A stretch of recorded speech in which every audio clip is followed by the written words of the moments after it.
कि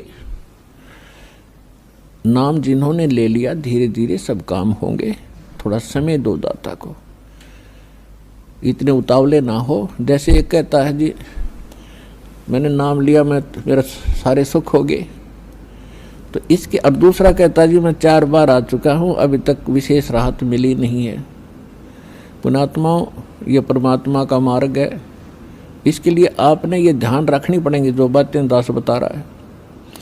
अब जैसे किसी का कोई रोगी है और उसको एक्सीडेंट हो गया किसी का, और उससे ब्लड निकल रहा है, रक्त, और उधर से टांग टूट गई, उस पीड़ा भी बहुत घनी हो रही है, तो डॉक्टर सबसे पहले उस स्थान को ऑपरेशन या किसी कारण से ठीक करेगा जहाँ से ब्लड निकल रहा है।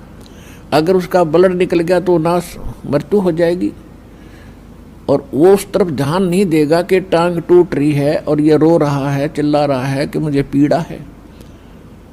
डॉक्टर इलाज भी कर रहा है और वो ये सोच रहा है कि डॉक्टर का ध्यान को नहीं, मैं मर गया, मेरी तो टांग टूट गई।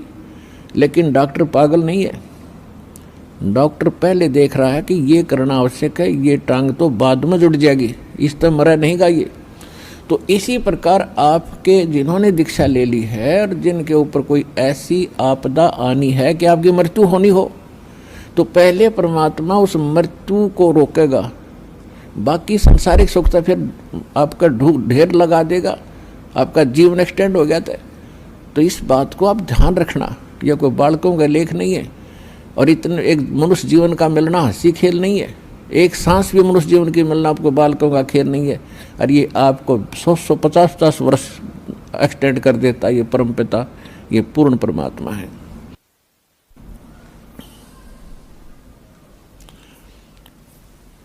तो पुण्यात्माओं, इन बातों पर ध्यान रखना जो दास आपको गाइडलाइन बता रहा है।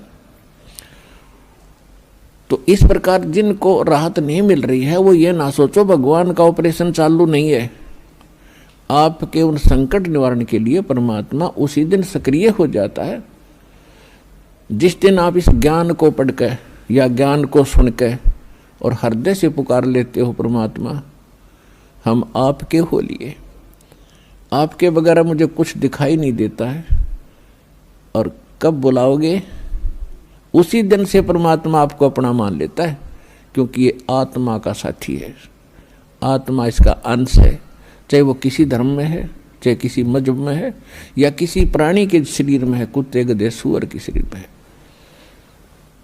तो ये परमात्मा उसी दिन से आपको स्वीकार कर लेता है यदि आप हृदय से पुकारते।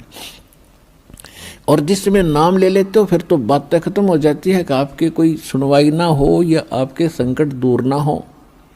उसके लिए यही कारण हो जाता है कि परमात्मा पहले वो संकट टालेगा जो तेरी जान को जोखिम करेंगे, आपको जीवन एक्सटेंड करके फिर धीरे धीरे तेरे सारे आपके सभी कार्य, आवश्यक कार्य जो होंगे सारे ठीक करेंगे।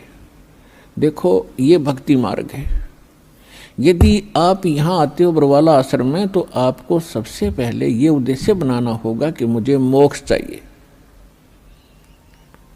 और जो ये कहते मैं फैक्ट्री लाऊं, मैं मंत्री बनूं, एमएलए बन जाऊं, मेरा आशीर्वाद दे दो गुरुजी, देखो ये आशीर्वाद यहाँ पर आपको नहीं मिलेंगे, क्योंकि ये तो भगवान से दूर करेंगे आपको, और हम ऐसा विष आपको खिला नहीं सकते जो आपका जीवन को हानि कर दे। डॉक्टर ऐसा अनजान नहीं होता।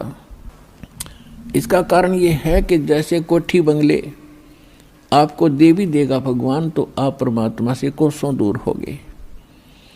और फिर क्या बताते हैं, सर्व सोने की लंका थी वो रावण से रणधीरम, एक पलक में राज विराजीव जम के पड़े जंजीरम। सारी सोने की लंका बख्श दी थी उसको, सारा लंका सोने की बनाए बैठा था।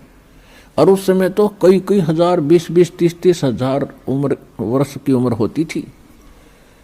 तो उसने त्याग को सोचना कोई बड़ी बात नहीं थी, कभी ना मरूं, 30-40 हजार वर्ष जीऊंगा, क्योंकि सतयुग में 1,00,000 वर्ष की आयु होती है, और त्रेता में भी 67 के अंदर 40, 50, 30 और लास्ट में कम हो जाती है। तो रावण के मन में ये खरपतवार पैदा हो जाना, क्या भी नहीं मरूंगा, ठाठ तो कोठी बना ली, दो कोई मंजिल की अटारियाँ बना रखी हैं। जैसे आजकल ये 20-20, 30-30 मंजिल के बनाते हैं मकान, वो तो 100-100 मंजिल के बनाए बैठा था, 200-200 के, इतना कुबद्दी था। और सारे सोने के, ईंट और गारा सोने की, लिपाई सोने की। और उसने भी ये सोच रखा था भी नहीं मरूं, ऐसा बक्कल उतरा, सह परिवार नष्ट हो गया।